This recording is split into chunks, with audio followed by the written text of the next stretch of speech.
جمال الوجود بذكر الإله وتصفو الحياة بنور هدى.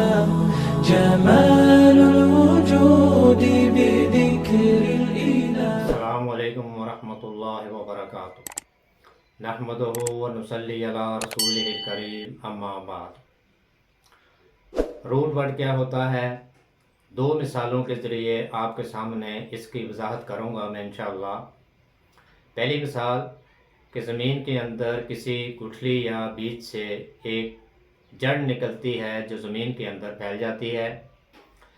اسی جڑ سے پھر ایک کونپل پھوٹتی ہے جو زمین کو پھاڑ کر باہر کو نکلتی ہے اور وہ ایک تنے کی شکل اختیار کر لیتی ہے.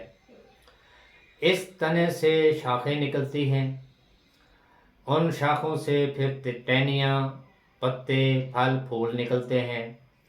کوئی شاخ بڑی تو کوئی چھوٹی ہوتی ہے، کوئی اوپر کو ہوتی ہے، کوئی نیچے کو ہوتی ہے.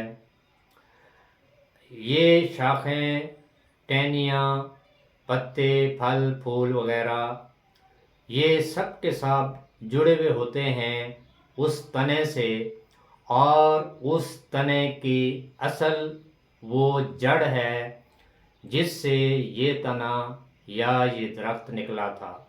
یعنی اس مکمل درخت کی نسبت اس جڑ سے ہے جہاں سے یہ نکلا تھا، تو اس درخت کی اصل جڑ ہے. اب ایک اور مثال آپ کے سامنے رکھتا ہوں کہ جڑ کی جگہ پر فرضی طور پر ہم ایک ماں کو رکھتے ہیں، اور مثال کے طور پر اس ماں کا نام جمیلہ ہے. جمیلہ یعنی اس ماں نے اولاد کو جنم دیا. اس کی اولاد میں ایک بیٹا ہے جس کا نام طلال ہے، پھر ایک بیٹی ہے جس کا نام مریم ہے، اس کے بعد ایک بیٹی ہے جس کا نام عائشہ ہے، پھر ایک بیٹا ہے جس کا نام دانیال ہے، اور پھر ایک بیٹی ہے جس کا نام مومنہ ہے. یعنی اس ماں کی اولاد میں کوئی بیٹا ہے، کوئی بیٹی ہے، کوئی عمر میں بڑا ہے، کوئی عمر میں چھوٹا ہے، کوئی دراز قد ہے تو کوئی چھوٹے قد کا. ہر ایک کی شکل الگ الگ ہے، کوئی چٹا ہے تو کوئی گندمی. غرض کے ہر ایک میں کوئی نہ کوئی فرق موجود ہے، لیکن اس کے باوجود اس ساری اولاد کی نسبت اس ماں سے ہے جس سے وہ پیدا ہوئے، جس کا نام جمیلہ ہے. اور ان سب کو ان کی ماں سے پہچانا جائے گا جس نے ان کو جنم دیا ہے. ان کی نسبت کسی اور ماں سے ہو نہیں سکتی، اس لیے کہ ان کو جنم دینے والی ان کی ماں ہے، اور ماں ہی اصل ہے. ہر ایک کو اس کی ماں سے پہچانا جائے گا، ہر ایک کو اس کی ماں کے ساتھ نسبت ہوگی. مثلا اگر طلال کو پکارا جائے تو طلال کی پہچان یہ ہوگی کہ وہ طلال جس کی ماں کا نام جمیلہ ہے. یا مومنہ، کون سی مومنہ؟ وہ جس کی ماں کا نام جمیلہ ہے. یعنی اس اولاد کو نسبت اس ماں سے ہی دی جا سکتی ہے جس سے یہ پیدا ہوئے ہیں، ان کی نسبت کسی اور ماں سے ہو نہیں سکتی. تو جس طرح سے درخت کی اصل جڑ تھی، اسی طرح سے اس ساری اولاد کی جو اصل ہے وہ ان کی ماں ہے. ان کو ان کی ماں سے ہٹ کر کسی اور سے نسبت نہیں دی جا سکتی. اسی طرح سے ہر لفظ کا ایک روٹ ورڈ یعنی مادہ ہوتا ہے جس کی حیثیت جڑ یا ماں کی ہوتی ہے. تو اب ہم دیکھتے ہیں کہ کسی لفظ کے روٹ ورڈ کا مطلب کیا ہوتا ہے اور پھر اس کی شکل کس طرح سے بدلتی رہتی ہے.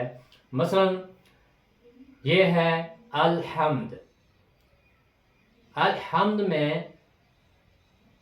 ہا میم دال، یہ اس کا روٹ ورڈ ہے حمد کا. حمد کا مطلب ہوتا ہے تعریف. یہ بنیادی لفظ ہے، یعنی اصل لفظ ہے ہا میم دال، اور اس میں جو بنیادی معنی پایا جاتا ہے وہ ہے تعریف. حمدن ہا میم دال، تعریف. اب اسی روٹ ورڈ کے ساتھ مختلف شکلوں میں اور بھی الفاظ ہو سکتے ہیں، لیکن ہمیں دیکھنا یہ ہے کہ کیا ہر لفظ کے اندر وہ اصل لفظ موجود ہے، اور اگر اصل لفظ موجود ہے تو پھر اس کا مطلب بھی اسی اصل لفظ کی نسبت سے ہی ہوگا. مثلا یہاں پہ ہے حامد. حامد کا بھی روٹ ورڈ یہی ہے ہا میم دال، حمد. تو حامد کا مطلب ہوتا ہے تعریف کرنے والا، یعنی لفظ کی شکل بدلی ہے، الفاظ کی اور حروف کی ترتیب بدلی ہے، لیکن اس کے اندر معنی وہی پایا جاتا ہے حمد، تعریف. حامد تعریف کرنے والا. محمود، اس کے اندر بھی روٹ ورڈ وہی ہے ہا میم دال. یہ جو لفظ ہے اس کی شکل بدلی ہے، حروف کی ترتیب بدلی ہے، لیکن وہ اصل جو حروف ہیں جنہیں ہم روٹ ورڈ کہتے ہیں وہ ان کے اندر موجود ہیں. ہا میم دال، ہا میم اور دال، یہ اصل جو لفظ ہے وہ موجود ہے. اور محمود کا مطلب ہوتا ہے پسندیدہ.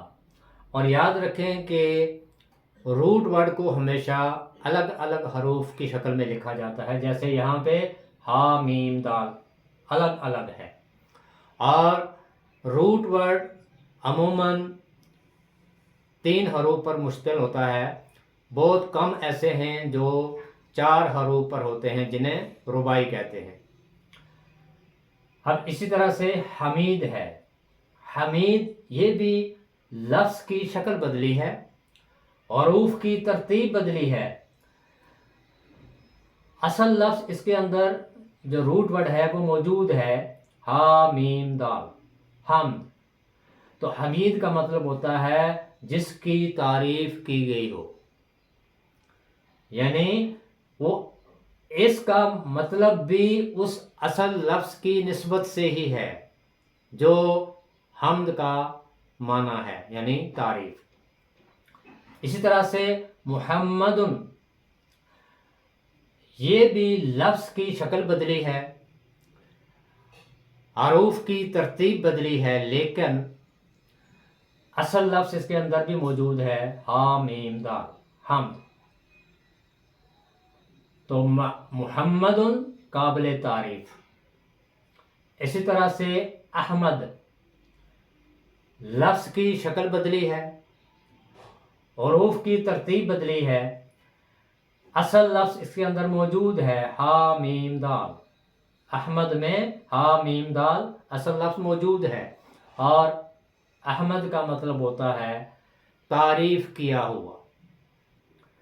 اسی طرح سے حماد ہے. یہاں بھی لفظ کی شکل بدلی ہے، حروف کی ترتیب بدلی ہے، لیکن اصل لفظ اس میں بھی موجود ہے ہا میم دال، اصل لفظ جس کو روٹ ورڈ کہتے ہیں، مادہ کہتے ہیں، ماں کہتے ہیں. تو حماد میں بھی ہا میم دال یعنی اصل لفظ موجود ہے، اور حماد کا مطلب ہوتا ہے قابل قبول. اب اسی طرح سے آپ کے سامنے ایک اور لفظ کی وضاحت کرتا ہوں. مثلا یہ ہے علم.